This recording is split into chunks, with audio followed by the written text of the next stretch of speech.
Corona की दूसरी लहर के बाद वैक्सीनेशन को लेकर जागरूकता बढ़ी है, लेकिन असल सवाल यही है, क्या समय रहते 18 साल से ज्यादा उम्र के लोगों के लिए टीके का इंतजाम हो पाएगा या फिर जनता को सियासी टिप्पणियों से ही काम चलाते रहना होगा। वैक्सीन की इस मिस्ट्री को सुलझाने के लिए आपको जमीनी हकीकत से रूबरू होना जरूरी है। दिल्ली में टीके की 1 करोड़ 34 लाख डोज खरीदने की बात कही है। यूपी ने अब तक वैक्सीन के कुल 1 करोड़ डोज का ऑर्डर दिया है। हरियाणा ने टीके के लिए 66 लाख डोज ऑर्डर प्लेस किए हैं, जबकि छत्तीसगढ़ ने वैक्सीन के 50 लाख डोज का ऑर्डर दे दिया है।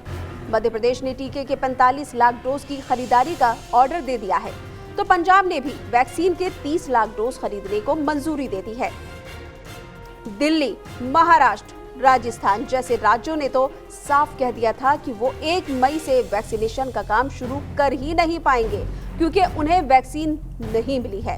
पंजाब, छत्तीसगढ़, राजस्थान और झारखंड के स्वास्थ्य मंत्रियों ने पिछले हफ्ते ही कहा था कि वैक्सीन बनाने वाली कंपनियां तय वक्त पर उनका ऑर्डर पूरा नहीं कर पाएंगी। वैसे टीकों की कमी की बात से इनकार करती रही केंद्र सरकार का भी कहना है कि 45 साल से ज्यादा उम्र वालों के वैक्सीनेशन के लिए राज्यों को 16 करोड़ डोज दिए जा चुके हैं।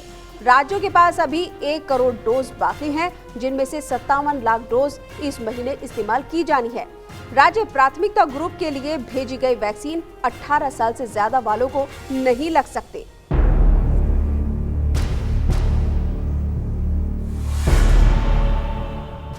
कोरोना की वजह से पिछले कुछ दिनों में बिगड़े हालात के चलते लोगों में वायरस का खौफ काफी बढ़ा है और हर कोई जल्दी से जल्दी टीका लगवा लेना चाहता है। नतीजा ये है, वैक्सीनेशन सेंटर्स के बाहर लंबी लाइनें लगने लगी है और इस बात का डर सताने लगा है कि टीकाकरण अभियान कहीं कोरोना विस्फोट की वजह न बन जाए। इन सब के बीच टीके की कमी के चलते कई जगह वैक्सीन सेंटर्स को बंद करना पड़ा है।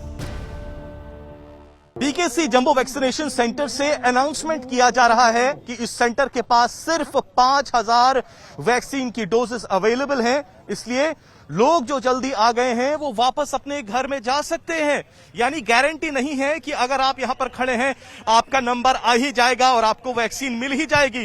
लंबी कतार बीकेसी जंबो सेंटर के सामने इस वक्त देखी जा सकती है और यही हाल पिछले कई दिनों से मुंबई में देखा जा सकता है। मुंबई वासियों के दिल में यह डर बैठ गया है कि शायद उन्हें वैक्सीन मिले या नहीं मिले और देखिए और ग्राउंड जीरो पर भीड़ का यहां पर आप आलम देखिए। डर सबसे बड़ा यह है कि सोशल डिस्टेंसिंग का पालन इन हालातों में नहीं हो पाता है और ये एक सुपर स्प्रेडर इवेंट बन सकता है। लिहाजा वैक्सीनेशन के इतने बड़े ड्राइव के लिए इंफ्रास्ट्रक्चर को लेकर भी सवाल उठ रहे हैं। वैसे एक सवाल टीके की कीमतों को लेकर भी है, जिस पर केंद्र और विपक्ष की सत्ता वाले राज्य गुत्थम गुत्था हो चुके हैं।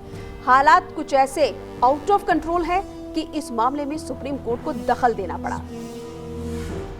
इन हालात के लिए कोई एक नहीं, सब दोषी हैं। अगर केंद्र और राज्यों के बीच तालमेल होता, सियासत ना होती, तो जनता को इस तरह जाने के लाले ना पड़ते।